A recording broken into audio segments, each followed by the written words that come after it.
네, 이재명 대표의 피습으로 정치권의 일정들이 일시 정지된 가운데 민주당은 잠시 후에 비상의총을 열고 대응 방안을 논의하게 됩니다. 네, 관련해서 여야는 이 대표 피습과 관련해 의원들에게 발언 경계령을 내렸는데요. 관련 내용 포함한 정치권 이슈들 정호김 전 의원, 신경민 전 의원과 함께 짚어보도록 하겠습니다. 두 분 어서 오십시오. 네, 안녕하세요. 예, 안녕하십니까. 어제 이 시간이었습니다. 이재명 대표 피습 소식이 이제 갑작스럽게 전해졌고 이제 많은 분들이 놀라셨는데요. 두 분께서도 처음 이 소식을 이제 듣고 어떠셨는지 먼저 좀 여쭙겠습니다. 지금 전 세계적으로 민주주의가 이렇게 거칠어지면서 정치인을 타겟으로 한 이러한 그 테러라든지 거의 그 살해 미수에 가까운 이런 행위들이 생기는데 우리나라도 과거에 박근혜 전 대통령이 대표 시절에 지방선거 상황에서 이런 일을 겪었었습니다. 그리고 그 후에도 심심치 않게 정치인에 대한 테러가 있었는데 매우 개탄스러운 일이고요. 이것은 근본적인 문제부터 좀 따져봐야 되지 않을까 그런 생각이 듭니다. 예, 어떠셨습니까? 격동의 24년을 예고해주는 신년 벽두의 사건으로 생각이 되고요. 지금 이 증오의 언어들이 진영으로 나눠가지고 자꾸 나누다 보면 증오의 언어가 행동으로 나타날 수 있다는 가능성이 높아지거든요. 그러니까 이런 것 참 조심해야 되고 전 세계적으로 지금 올해만 50개 정도 나라에서 선거가 있다고 그래요. 그러니까 선거 때 이게 더 증오나 갈등이 증폭되는데 그러다 보니까 테러로 연결이 되는 거고요. 하여튼 우리나라를 포함해서 현재 2개의 전쟁으로 큰 전쟁만 2개를 하고 있는 전 세계적으로 경계하고 조심해야 될 사안이라고 봅니다. 예. 자, 이렇게 제1야당 대표 피습이라는 초유의 사건을 마주한 민주당 긴급하게 상황에 대응 중인데요. 어제 저녁 서울대병원에서 있었던 긴급 현장 최고위에 이어서 오늘 오전엔 비상의총을 열고 대응 논의를 시작했습니다. 먼저 어제 저녁 있었던 긴급 현장 최고위 발언 듣고 대담 이어가도록 하겠습니다. 이재명 대표에 대한 정치 테러의 경악을 금치 못하겠습니다. 강력하게 규탄합니다. 이는 민주주의에 대한 중대한 위협이고 도전입니다. 생명이 위험할 수도 있는 매우 긴박하고 엄중한 상황이었습니다. 민주당은 수사 당국에게 강력하게 요구합니다. 한 점 의혹 없이 수사를 통해 사건의 진상을 명명백백하게 밝혀줄 것을 강력하게 촉구합니다. 야만적인 테러와 어떠한 위협에도 굴하지 않고 국민과 함께 흔들림 없이 나아가겠습니다. 네, 들으신 것처럼 최고위 이번 사태 정치 테러로 규정하고 규탄을 했습니다. 의혹 없는 수사를 촉구했거든요. 네. 이게 이제 어떤 의도로 이런 시도를 했는지에 대한 진실이 무엇인가에 따라 전국에 영향을 줄 수도 또는 과거에 그 박근혜 대표 또 리퍼트 대사 그다음에 김성태 원내대표 또 송영길 민주당 대표 그 당시에 테러를 상기해 보면은 개인적인 그런 범죄였었습니다. 물론 그 이전의 역사로 돌아가면은 김영삼 대통령 시절에 김영삼 대통령이라든지 정원식 총리에 대한 뭐 밀가루 달걀 테러도 있었거든요. 근데 오히려 그때는 어떤 이슈를 가지고 강력히 항의하는 차원이었는데 박근혜 대표 이후에 보면은 개인적인 범죄였을 뿐만 아니라 인명을 위협하는 그런 범죄였는데 이번에는 좀 조사가 이루어져 봐야 될 것이다. 왜냐하면 이 사람이 지금 당적이 어디냐에서부터 시작을 해갖고 굉장히 혼란스러운 이야기들이 많이 나오고 있기 때문에 그래서 그 결과에 따라 총선에 영향을 줄 수도 있고요. 아니면은 개인 범죄로 해서 정리될 수도 있고 두 가지 방향이 있을 수 있다고 봅니다. 예, 조금 전 홍익표 원내대표도 이재명 테러 행위는 명백한 민주주의에 대한 도전이라고 말을 했거든요. 그렇죠. 폭력적 행동 수준을 훨씬 넘어서니까요. 테러에 준하고 이건 테러 거의 테러라고 규정을 해도 뭐 아무 문제가 없어 보여요. 테러인 것이 뭐 분명해 보이니까요. 이제 문제는 의학적 용태하고 뭐 수사할 텐데 의학적 용태는 지금 현재 문병을 받을 수 있는 수준까지 갔기 때문에 일단은 안정화된 것 같아요. 그렇게 따지면 이제 얼마나 병원에 입원하느냐는 문제 하나만 남고요. 그건 이제 당무와 특히 지금 공천위원장을 막 선임해 놓은 상황이기 때문에 이제 공천의 시계가 굉장히 빨리 돌아가거든요. 그리고 전국이 다 관련된 일이고요. 그래서 당무와 관련된 일들은 지금 바삐 돌아가는 것이 분명하죠. 근데 이제 문제는 더 큰 문제는 수사할 겁니다. 수사하고 수사에서 드러나는 진실이고 이 사람의 범행 의도 그리고 공범이 있는지 뭐 이제 이런 것들이 아마 굉장히 중요한 문제가 돼서 여기서 만약에 뭔가 사실이 이상한 사실이 드러나면은 이게 전국을 흔들게 될 거예요. 그래서 그거 좀 잘 봐야 될 텐데요. 이게 뭐가 숨겨져 있는지 도저히 지금으로서는 짐작이 되지가 않습니다. 이상한 사실이라 하셨는데, 그러니까 뭐 그것이 뭐 당적 뭐 이런 정도를 말씀을 하시는 겁니까? 당적도 당적을 확인하는 게 말대로 그렇게 쉽지가 않아요. 당적이라는 것이 뭐 예. 정당이 막 깔끔하게 정리가 돼 있고 이렇지 않거든요. 그리고 당적도 이제 지역구 당적이 있고 또 도당에서 관리를 하고 중앙당 당적이 있고 이러고요. 그리고 당은 사실 이중 당적을 갖지 말라고 원칙은 돼 있습니다만은 사실 뭐 이거 확인할 방법이 없거든요. 어디에 무슨 당적이 있는지 예. 알 길이 없고 이걸 뭐 압수수색을 통해서 확인할 수 있는 방법도 없고 이러기 때문에 본인이 얘기를 하거나 주변에서 뭔가 얘기를 들어가지고 정당의 협조를 구해서 확인을 해야 되기 때문에 이 당적 문제도 그렇게 확인이 쉽지는 않습니다. 정 의원님께서도 조금 전에 이게 이제 총선에 영향을 줄 수도 있고 개인 범죄로 그칠 수도 있다라고 하셨는데 그 기로에는 뭐가 있다고 보시는 거예요? 왜냐하면 총선이 가깝기 때문에 총선에 영향을 준다라는 것이었고요. 사실은 이 사람이 범행하기 전에 그 파란색 왕관을 예, 쓰고 예. 나오지 않았습니까? 그리고 내가 이재명이다라는 글이 있고 이거를 정치 테러로 보기 위해서는 정치적인 목적이 있어야 돼. 그러니까 암살 시도, 그 정치적 동기에 의해서. 그런데 이제 수사를 해봐야 안다라고 조심스럽게 말씀드리는 이유는 지금 아무 사실도 밝혀지지 않은 상황에서 단지 과거의 그런 그 선례를 볼 때 이렇다라고 추정하기도 쉽지 않다라는 것이죠. 그런데 분명한 거는 지금 우리 정치가 굉장히 양극화되어 있고 진영화되어 있고 또 팬덤 정치에 매몰되어 있고 거기다가 정치인들의 이 말의 수위가 도를 지나치는 경우가 상당히 많은데요. 이런 게 사회 전반에 영향을 주는 것에 대해서 부정하기는 어렵습니다. 그렇기 때문에 이 사람이 우선 단독 범행인지 배후인지 그다음에 이 사람이 이재명 대표에 대해서 테러를 가하다 보니까 사실 지금 정치권이 굉장히 분열되어 있는 상황이니까 그 반대 진영이 본의 아니게 오해를 받는 경우도 있고 그런가 하면은 오히려 또 전혀 상상치 못한 음모론이 나오기도 하는데요. 중요한 거는 수사의 결과라고 생각하고 그럼에도 제가 과거에 중요한 정치인들에 대한 테러가 1인에 의한 그래갖고 송영길 대표의 경우에는 망치 테러를 가하고 이 사람이 아마 교도소에서 스스로 극단적인 선택을 한 것으로 지금 기억을 하고 있거든요. 그렇기 때문에 그런 연장선 속에 지금 범죄인지 아니면 정말 우리가 상상하기도 싫은 정치적인 의도가 있는지는 결국은 경찰이 수사하는 결과에 따라서 우리가 판단해야지 지금 미리 이거를 재단해가지고 총선을 앞두고 있으니까 이거는 분명한 정치적 동기가 있다라고 단언하는 것은 좀 무리다라고 보여집니다. 조심스럽긴 예. 하지만은요. 민주당도 이제 오늘 이제 비상의총을 현재 진행 중인데 아까 말씀하신 것처럼 이 공백이 어느 정도 될 거냐에 따라서 이제 여러 가지가 좀 뭐 계획에 조금 이제 변수가 있다고 말씀을 해주셨는데 오늘 어떤 것들을 좀 논의할 거라고 보세요? 뭐 오늘은 일단 제일 중요한 게 말 좀 하지 마라. 이게 제일 중요할 거예요. 지금 보니까 그 사이에 바로 즉각적으로 원내대표가 말 좀 안 했으면 좋겠다라고 얘기를 했는데도 불구하고 몇 사람이 얘기를 했거든요.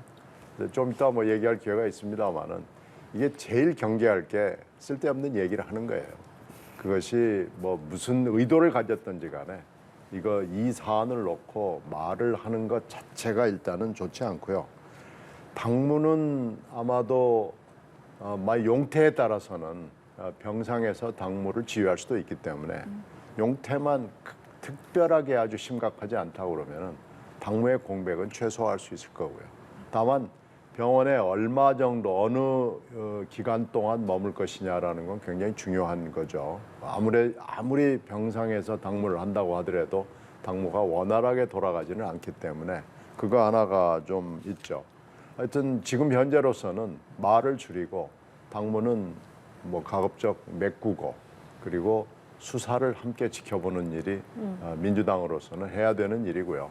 현재 지금 직격적으로 영향을 받는 것은 탈당 내지는 신당을 하겠다고 하는 움직임들이 일단은 빨간불이 들어온 거죠. 뭐 이것 때문에 방향을 바꾸지는 않을 겁니다. 그러나 일단 정지 그 빨간불이 들어왔기 때문에 아마 뭐 며칠 동안의 그런 지체 이런 건 뭐 불가피해 보입니다. 예, 관련해서 정치권 일정도 취소하거나 축소가 됐는데 자, 특히 오늘 예정된 대통령실 신년 인사회에 이재명 대표가 불참하게 되면서 윤 대통령과 여야 대표 간의 만남이 불발이 됐습니다. 관련해서 좀 협치의 물꼬가 될 수도 있지 않았을까라는 생각이 들어서 아쉬움이 좀 더 남아요. 근데 사실 그 신년 인사회도 그 민주당 내에서 그 특검에 대해서 대통령실에서 즉각 거부 의사를 밝혔다는 이유로 참석할 것인가 말 것인가를 가지고 얘기가 좀 오고 가는 찰나에 지금 이런 상황이 만들어졌고 이왕이면은 야당 대표가 참석해서 물꼬를 텄으면 좋았을 텐데 아쉽기는 합니다. 그리고 전반적으로 지금 모든 일정이 늦춰질 것 같아요. 이재명 대표의 재판 3개에 대한 일정도 그렇고요. 그다음에 조금 전에 말씀하셨듯이 탈당과 신당 움직임은 뭐 자연스럽게 지금 수년되는 상황이고요. 거기에다가 지금 그런 상황에서 이제 여당의 경우도 야당에 대한 공세라든지 이런 부분에 대해서 굉장히 자제할 수밖에 없는 상황이고요. 그런데 이제 들리는 얘기로는 민주당 안에서 민주당이 추진하고 있는 특검과 국조는 스케줄 일정대로 간다라는 얘기가 있더라고요. 그러니까 의회 상황은 가고 나머지는 자제하거나 수년될 수밖에 없는 그런 그 상황이 지금 불가피하다라는 점에서 상당히 그 정치권 내부의 계산이 복잡할 것 같습니다. 예, 예. 그 비명계 그 일정이 조금 이제 늦춰질 수 있다라고 하는데 이게 그냥 늦춰지는 걸까요? 아니면 영향을 또 받을 수도 있다고 생각을 하시는지요? 지금 의학적 용태가 중요하다고 제가 말씀드렸잖아요. 예. 근데 의학적 용태로 봤을 때는 그렇게 오랜 시간 동안 병원에 머물 수는 없는 것 같아요. 그러니까 이 당무 공백도 최소화해야 되고 네. 바로 퇴원을 해서 정상적인 당무가 가능할 걸로 지금 예상이 되기 때문에 그러니까 잠시 빨간불에 서 있는 차라고 비유할 수 있을까요? 이 차를 갑자기 어디로 가든 방향을 바꿔서 유턴을 시키거나 그런 정도는 아닌 것 같습니다. 잠시 며칠 동안 미뤄지는 정도. 네, 잠시 연기 내지는 수년 뭐 이렇게 표현하는 게 정확할 겁니다. 동의하시는지요? 비명계의 어떤 일정들에 대해서요? 아니 지금 만약에 막 적극적으로 탈당을 해서 신당 창당을 하면은 그 온갖 비난과 지금이 아니라 네. 이것이 이제 그냥 수년에 그칠 것인지 저는 아니면 수년에 끝일 거라고 봐요. 지금 그렇다 그래갖고 이재명 대표가 서울대학병원에 마냥 누워 있지는 않을 거 아닙니까? 그러다 보면은 조금 예. 늦어지는 것이지 일정대로 갈 것이다라고 보여집니다. 예. 자, 그리고 말씀하신 것처럼 이재명 대표 이제 재판 일정도 네. 사실은 이제 다음 주부터 3개가 되는 것으로 되어 있었는데 이 부분은 또 어떻게 되는 겁니까? 그렇죠. 재판이 1.5회가 계속 진행이 왔는데 지금 하나가 더 추가가 됐죠. 위증교사가 추가가 된 겁니다. 근데 위증교사의 첫 재판이 지금 그 연말연시 휴정을 마치고 다음 주에 첫 재판이 열리는데 이 위증교사 재판은 많아봐야 몇 번 안 할 거예요. 이게 왜 그러냐면 위증을 했던 그 피의자 내지는 피고인이 뭐 100% 인정을 하고 있기 때문에 재판을 할 게 별로 없어요. 그래서 1월 8일 날 첫 재판이 열리고 나면 바로 그냥 결심으로 가가지고 구형 나오고 선고 나오고 뭐 이런 예상들이 있었는데요. 이게 이제 열리기가 좀 힘들게 된 거죠. 그래서 이 위증교사 이 재판은 첫 재판부터 열리지 못하게 된 거고요. 나머지 재판도 선거법 재판은 지금 대법원장이 신임 취임을 하면서 재판 지연을 막아라 라고 하는 게 일성이거든요. 취임 일성인데 이게 사실은 이재명 대표의 선거법 재판을 겨냥했다고 말해도 과언이 아닙니다. 그렇게 따지면 아직도 지금 1심이 안 나오고 있기 때문에 1심은 지금 빨리빨리 하겠다는 결심들을 판사분들이 하고 있는 것 같아요. 그러니까 이것도 지금 직격적으로 영향을 받고 이래서 이게 대충 지금의 전망으로는 총선 전에는 위증교사 부분하고 선거법 부분에 1심이 나오는 거 아니냐라는 예상이 지배하고 있었거든요. 근데 이게 지금 어떻게 될지 잘 모르겠습니다. 만약에 이재명 대표가 입원 기간이 길어지게 되면 이게 왜 그러냐면은 이 피습을 당하고 특히 흉기로 당하게 되면은 상처 치료도 중요하지만은 정신적 치료를 환자가 요구할 수 있어요. 내 정신이 왔다 갔다 한다라고 이 호소를 하게 되면 이 입원 기간 내지 치료 기간이 사실은 예측이 좀 불가능한 측면이 있어서 이게 아마 재판이나 또 특히 수원지검이 지금 하고 있는 수사에도 영향을 줄 수밖에 없습니다. 예, 재판 관련 일정은 추후 좀 살펴봐야 할 것 같고, 자, 윤 대통령과 여당도 이번 사태를 한 목소리로 규탄했습니다. 특히 뭐 대통령 정무수석이나 아니면 한동훈 비대위원장이 이 대표를 직접 찾을 가능성도 거론되고 있거든요. 네, 이거에 대해서 어떻게 보세요? 그런 이야기들이 이제 여권 내에서 나오는 것 같습니다. 특히 우리나라 그 정치권도 그렇고 다른 분야도 그렇고요. 특히 유권자들이 있는 그런 영역이잖아요. 여기서는 이렇게 그 기습을 당하거나 내지는 아프거나 내지는 뭐 어떤 극단적인 상황일 때 이걸 자극하는 거에 대해서 유권자들이 관용하지 않는 그런 경향이 있기 때문에 여당이나 대통령실도 굉장히 조심스럽고 아마 차제에 뭔가 이렇게 소통하는 모습을 보여줄 수 있는 하나의 물꼬가 될 수도 있다라고 생각할 수도 있는 거 아니에요? 그리고 인간적으로 그렇게 그 거의 살해 시도를 당했으니까 뭐 문병을 가가지고 대화를 하는 게 그렇게 뭐 나쁜 일은 아니라고 생각합니다. 네, 아무래도 이 대표 회복 기간 동안만큼은 여야 간의 공세도 좀 잦아들지 않겠습니까? 뭐 그렇게 되겠죠. 아무래도 비서실장이나 정무수석이 병문안을 갈 가능성이 굉장히 높고요. 이렇게 되면은 이제 지금 현재 야당 내 민주당 내 그 여러 계파들이 있잖아요. 여러 계파들 그리고 특히 전직 총리들 이런 분들이 문병을 가게 될 거예요. 문병을 가게 되면 문병 가가지고 뭐 여러 가지 심한 얘기를 할 수는 없잖아요.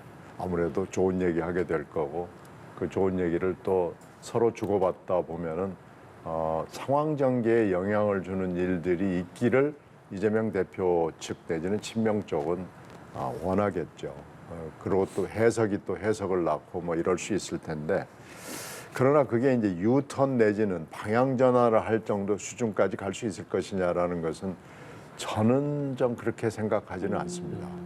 다만 하여튼 약간의 크리크 조정 내지는 뭐 약간의 그 속도 조정. 빨간불 아까 표현하셨던. 아까 빨간불인데 예. 약간 좀 빨간불이 길어지는 상황. 뭐 이런 것 정도에는 영향을 줄 걸로 보는데요. 갑자기 서울에서 부산 가던 사람이 갑자기 뭐 서울이 아니라 목포로 가자. 아니 부산이 아니라 목포로 가자. 이렇게 방향을 선회하고 뭐 그렇게 가지는 않는 거 아닌가 이렇게 생각이 되고요. 하여튼 앞으로 병상 정치가 상당 기간 동안 진행될 수밖에 없는 거 아닌가 예측합니다. 한동훈 비대위원장도 뭐 일정을 좀 고려하겠다 이렇게 말을 했더라고요. 아니, 어저께 한동훈 위원장은 굉장히 그 대응을 잘한 거예요. 어저께 보면은 바로 그 얘기도 금방 앵커가 질문하신 그 얘기도 했지만은 그 어저께 그 지지자들이 막 박수를 쳤잖아요. 그러니까 이런 게 아니다라고 자제를 시키면서 제가 피습당한 거하고 똑같게 생각해 주십시오라고 얘기한 건 한동훈 비대위원장이 취임한 일에 제일 잘한 일 중에 하나입니다. 어떻게 보셨습니까? 그러니까 그 지지자들이 어떤 뜻에서 박수를 쳤는지는 모르겠지만 그게 굉장히 위험한 그 한국 민주 정치의 현실이라고 보여지고요. 이제까지는 그런 것에 대해서 이렇게 제지를 하거나 이제 그런 것에 대해서 우리가 직접 목도한 적이 없는데 어쨌든 비대위원장으로서 방향을 분명하게 정리를 한 것이죠. 엄정 수사 그리고 처벌을 촉구한다. 그리고 심지어는 지금 그 한번 방문을 할 수도 있다라는 고려 네. 중이라는 이야기를 하지 않습니까? 이거는 어떻게 보면은 지금 우리나라 정치에 대해서 정치가 정상화돼 있지 않다라는 문제의식을 가지고 있는 사람들이 많거든요. 대립구도고 진영 대결이고 그런데 어쨌든 정치를 복원하려고 하는 새로운 비대위원장의 움직임인가라는 해석이 가능하지 않습니까? 그리고 실제로 정적에 대해서 그렇게 마치 또 철천지 원수와 같은 그런 극단적인 집단 심리를 가지는 그 부분은 좀 그 고쳐져야 되고 그런 것을 정치인들이 솔선수범하는 거는 매우 중요하죠. 그런 점에서 우리 민주당이신 신경민 전 의원께서도 그건 잘했다라고 인정하시는 걸 거고요. 예, 알겠습니다. 자, 이런 가운데 아까도 언급이 됐는데 여야 지도부 의원들을 향해서 발언 주의령을 내렸는데 이경 민주당 전 상근 부대변인이 윤 대통령 책임론을 거론을 했거든요. 관련해서는 어떻게 보셨어요? 이건 모르겠어요. 뭐 세상 만사가 다 연동이 돼 있으니까 뭐 아주 밝은 눈을 가지고 연결고리를 찾다가 보니까 이렇게 지금 얘기를 한 것 같아요. 근데 이경 부대변인은 정말로 이런 때에는 좀 가만히 있었으면 좋겠어요. 그리고 윤 대통령 책임론을 얘기하기에는 너무나 연결고리가 약해요.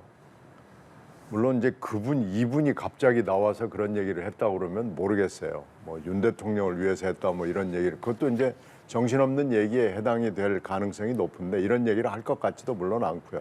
근데 그런 상황에서 제3자인 이경 전 부대변인이 이런 글을 속으로 생각하는 거야 누가 뭐라고 하겠습니까? 근데 이런 글을 공식으로 올리고 더군다나 이분은 최근에 있었던 그 1심 판결 때문에 주목을 받고 있잖아요. 그리고 지금 본인이 그걸 억울하다고 또 호소를 해가지고 또 주목을 받았고 지금 또 대리운전 기사를 찾아서 다니고 있다가 또 주목을 받았고 이런 상황이기 때문에 뭐 주목을 받고 싶어 하는 그 심정은 알겠는데 이 대목은 나설 대목이 아니다. 제발 좀 입 닫고 가만히 있었으면 좋겠다라는 말씀을 드립니다. 예, 안타까움을 표해 주셨거든요. 현재 상황 어떻게 보고 계세요? 뭐 같은 생각이에요. 그러니까 정치 바로 이런 일련의 상황들이 지금 이런 극단적인 그런 그 상황까지도 지금 치닫는 측면이 있어요. 그러니까 사실은 정말 연동된 부분은 우리나라 정치의 현실하고 이런 과정에서 이렇게 극단적인 행동들이 나타나는 게 어쩌면 연동되어 있는지도 몰라요. 왜냐하면 너무 과격하고 상대를 적대시하고 그리고 이 언어를 정제하지 못하고 막 나오는 대로 얘기를 하거든요. 사실은 정치인들이 이렇게 보면은 평균 정도도 안 되는 그런 언어와 행태를 보이고 있다라고 아마 생각하는 유권자들도 굉장히 많을 겁니다. 그래서 오히려 저 이경 부대변인인가요? 이런 사람들이 이런 얘기를 하는 거는 민주당 그리고 친명계에 도움이 전혀 안 되죠. 지금 두 분께서 이제 말씀을 하실 때 공통적으로 이제 나오는 이제 반복적으로 나온 단어 이제 극단적인이라는 표현이었던 것 같아요. 이제 극단적인 뭐 언행이라던가 뭐 지금 어떤 갈등 이런 부분들에 대해서 사실 이게 개선되지 않으면 이런 일이 끊이지 않을 것이다 이런 우려들도 나오고 있는데 두 분께서 국회에 계실 때는 이렇지 않았다는 이야기를 예전에 한번 하셨던 적도 기억이 나고요. 지금 이 상황을 좀 어떻게 바라보고 계세요? 그래서 이 선거가 있을 때는 그 갈등과 극단이 조금 더 높아지죠. 심화되는, 예. 높아지는데 그렇지 않을 때도 요즘 국회를 보면은 그 멘트의 수위가 높아요. 근데 뭐 본인들의 책임이 제일 크지만 언론들이 또 그런 멘트를 찾아서 써주면 또 여기에 팬덤들이 달라붙어가지고 잘했다고 하고 또 뭐 욕설을 붙이는 사람도 있으면 그 욕설에 대해서 또 지지자들이 달라붙고 이러면서 점점 갈등의 수위가 높아지고 그걸 또 기사화해요. 그러면은 또 자기 얼굴과 이름을 올릴 수 있는 좋은 기회라고 생각을 하는 것 과거와 같아요. 비교했을 때 확실히 그 수요가 높아졌나요? 더군다나 요즘에 이제 매체 그 숫자도 많이 늘어나고요. 또 하나 국회도 좀 그런 게 좀 심한데 각 정당이 의원 평가를 할 때 SNS 숫자 내지는 언론에 인용이 된 숫자 이런 것들을 높이 칩니다. 그래서 그걸 또 공천에 반영을 하고 의원 개인 평가에도 반영을 하고 이러는데 예. 저는 이건 양적 평가는 좀 금물입니다. 양적 평가를 하지 않는 게 좋고요.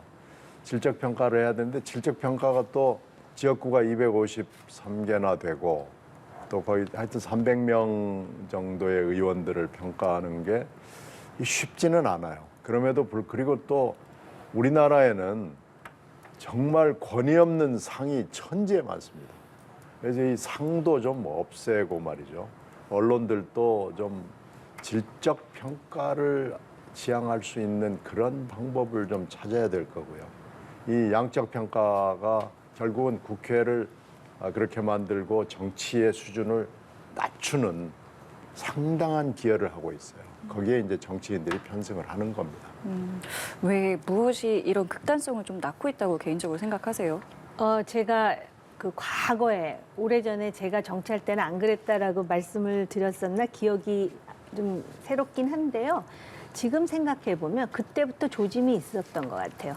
그때 가장 중요한 이슈 중에 하나가 한미 FTA를 이제 국회에서 통과시키는 일이었는데 그때 의원 한 사람이 최루탄을 던져가지고 완전히 그냥 아수라장이 된 적이 있었어요. 근데 거기까지만 이제 아마 유권자들은 보셨을 텐데 그 후에 찬성표를 던진 국회의원들이 그 국회 본회의장 문을 나서면서 거기 도열하고 있는 상대당의 보좌관이라든지 또는 지지자들로부터 들었던 막말, 욕설, 거기다가 제가 차마 입에 담을 수 없는 일련의 행동들 이런 거를 당하면서 굉장히 자괴감을 느꼈던 기억이 아직까지 나거든요.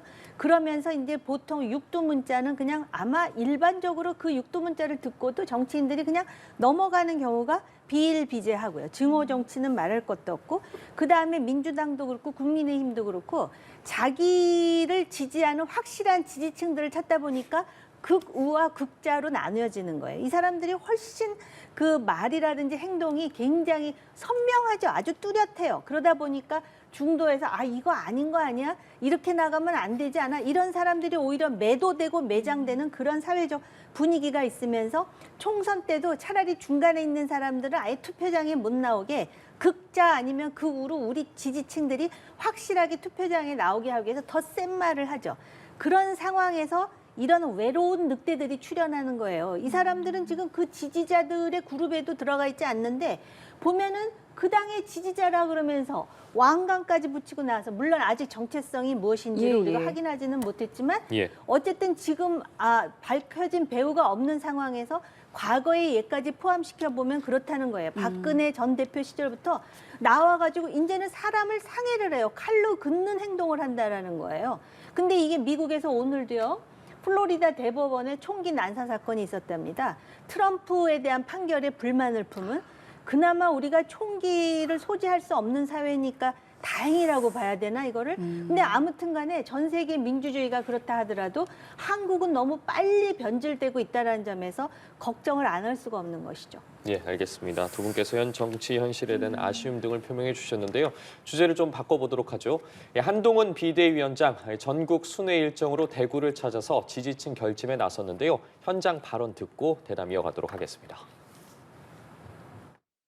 대구는 저의 정치적 출생지 같은 곳입니다.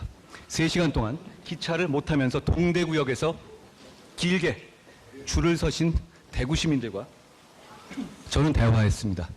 이런 동료 시민이자 생활인들의 현재와 미래를 위해서 나서야겠다고 그 자리에서 결심했습니다. 저는 4월 10일 이후의 제 인생은 생각하지 않습니다. 저는 헌신하겠습니다.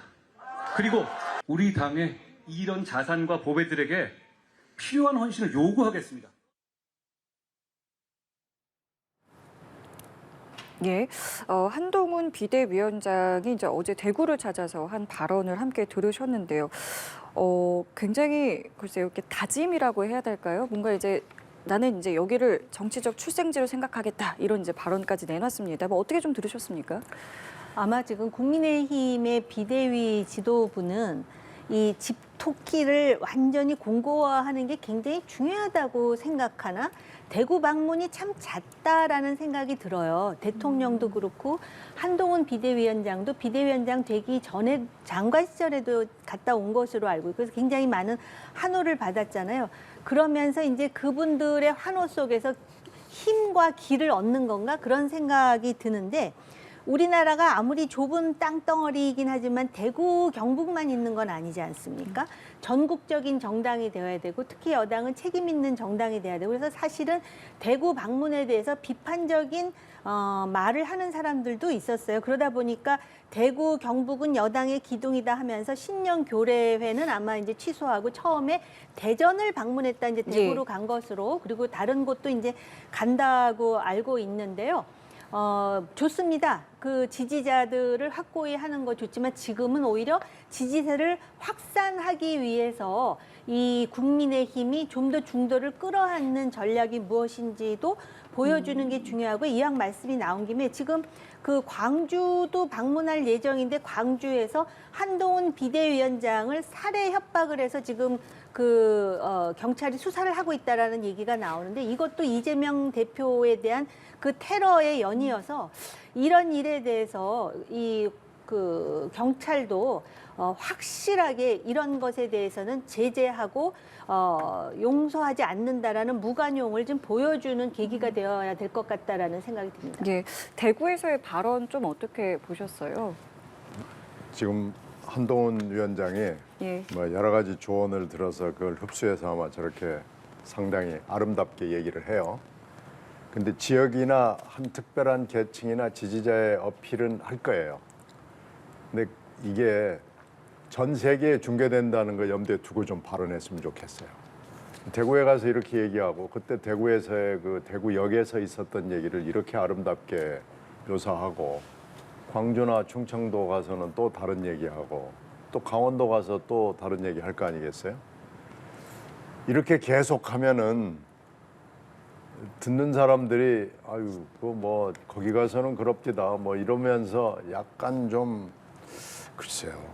뭐 이렇게 아름답게 얘기하는 기법이 정치권에 있는 건 사실인데 이거 좀 생중계된다는 사실 그리고 그게 전국과 전 세계 이거 아마 미국에 있는 교포들도 듣고 유럽에 있는 분 뭐 전 세계가 다 듣습니다. 그러니까 조금 더 세련되게 할 수 있는 여러 가지 좋은 방법들이 있거든요. 그러니까 하여튼 좀 더 아름답게 할 필요가 있고 격을 좀 더 높여줬으면 좋겠다라는 생각이 들고요. 대구 경북에만 지지자와 유권자들이 있는 거 아니라는 거 반드시 유념해야 됩니다. 이제 앞으로 말씀하신 것처럼 뭐 경기도 가고 광주도 가고 이제 강원도 갈 일정들이 있잖아요.